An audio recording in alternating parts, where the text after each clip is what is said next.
दशहरा को अक्सर बुराई पर अच्छाई की जीत के रूप में देखा जाता है, लेकिन दशहरा का स्पिरिचुअल मीनिंग क्या हो सकता है, आइए समझते हैं। रावण का असली नाम दशासन है, यानी कि 10 सर वाला। इन 10 सर को हम 10 सेंसेस के रूप में देख सकते हैं, यानी कि 5 ज्ञानेंद्रियां और 5 कर्मेंद्रियां।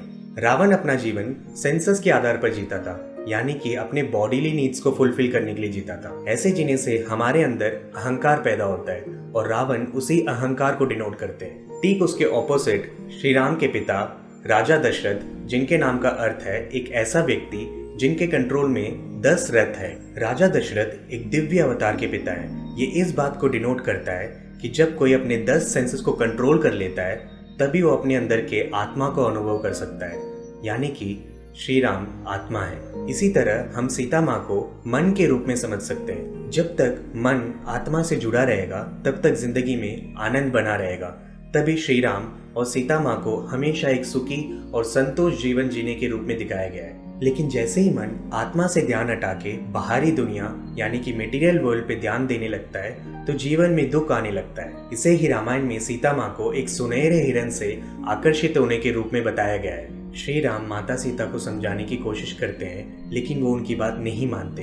तो फिर श्री राम अपने भाई लक्ष्मण को सीता माँ के साथ रह के उनकी रक्षा करने का आदेश देके उस हिरण का पीछा करते हुए जाते हैं। जैसे ही श्री राम उस हिरण का शिकार करते हैं, वो हिरण जो एक राक्षस होता है, वो अपने असली रूप में आके श्री राम की आवाज में सीता माँ और लक्ष्मण को मदद के लिए पुकारता है। ये सुनकर सीता माँ समझ लेते हैं कि श्री राम का जीवन खतरे में है और लक्ष्मण को उनके सहायता के लिए जाने के लिए कहते हैं। लक्ष्मण, जो हमारे कॉन्शियसनेस या फिर अवेयरनेस को डिनोट करते हैं, वह इस बात को समझ लेते हैं कि ये एक चाल है और सीता माँ को समझाने की कोशिश करते हैं। लेकिन सीता माँ उनकी बात को नहीं सुनते और लक्ष्मण को आदेश देते हैं कि श्री राम की रक्षा के लिए जाएं। जैसे ही आत्मा और कॉन्शियसनेस से हम दूर हो जाते हैं, अहंकार हमारे मन को घेर लेता है। रामायण में इसको रावण द्वारा सीता माँ के अपहरण के रूप में दिखाया गया है। अब श्री राम और लक्ष्मण को सीता माँ तक पहुँचने के लिए हनुमान जी और वानर सेना की सहायता लेनी पड़ी।